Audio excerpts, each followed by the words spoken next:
I'm moving through the pain.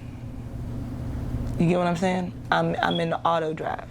That McKees Rocks woman's trying to carry on with her life, and her husband was murdered right in front of their home. It's part of very real consequences that communities are dealing with as we see a spike in violence in cities around the country and right here in Southwestern Pennsylvania. 11 Investigates Angie Moreski is here tonight with a look at the battle to regain community safety. And Angie, McKees Rocks is one of the cities that really has been hardest hit by all of this increase in violence that we've been seeing. Oh, David and Lisa, it definitely is. The FBI has labeled McKees Rocks the most dangerous city in Pennsylvania.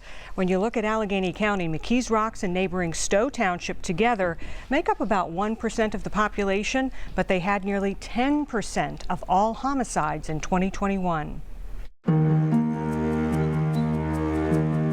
It was a year of rising violence in McKees Rocks and Stowe Township. These neighboring towns, with a combined population of about 12,000, Fair Oak Street, reporter of a male shot in the chest. known for a disproportionately high number of homicides, 11 in 2021. That was our first and our last vacation. Whitney Irby showed us pictures of happier times, the now single mom of 4 dealing with the reality of losing her husband in one of those homicides. I'm moving through the pain. You get what I'm saying? I'm in the auto drive.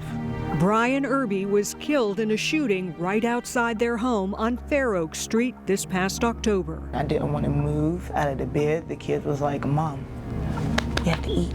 She's working hard to get back on track and keep her kids away from the violence swirling around them. Keeping them busy and maintaining a nice, safe bubble for them. That's not always easy, especially for her 2 older kids who are seniors at Stowe Rocks High School. Gunfire is becoming all too common near the school.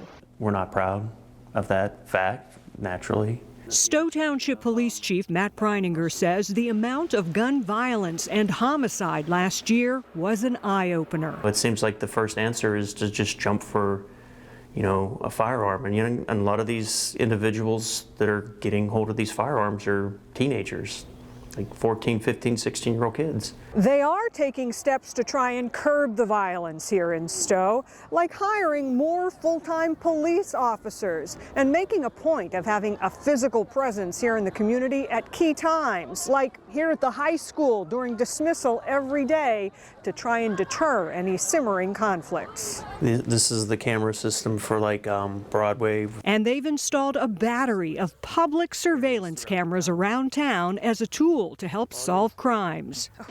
Tavern, 716 Broadway, gunshots. Recently capturing a gunfight on camera outside Ace's Tavern on Broadway. We cut the whole thing, and when we turned it over to homicide, they looked at it and said, this is hard to refute.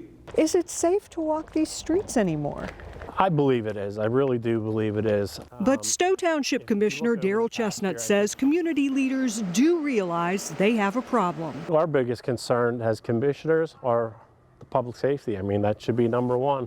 He says one issue they believe contributes to the violence is having a more transient population. I don't want to blame it on renters or landlords, but there are a lot of people that come here, they're here for a year or 2 and they're gone. He says that has led to a decrease in community commitment and increased blight. We have landlords that live in California, so they don't have a connection to our town, so they don't know what's going on here.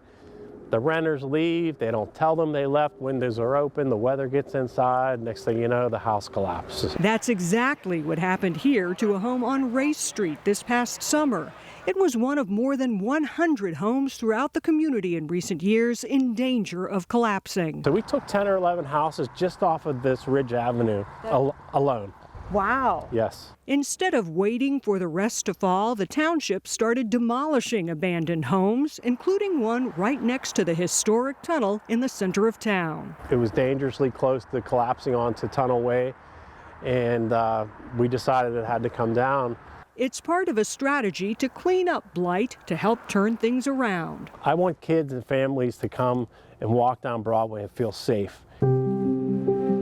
They know they don't have all the answers, but say they are trying. I understand we're going in a direction, and I'm trying to make sure we don't go that far down the path that we can't come back. Moving forward is a process that will take time, one the community and families impacted by the violence are working on. We just take one step at a time, and when one fall, we pick another one back up.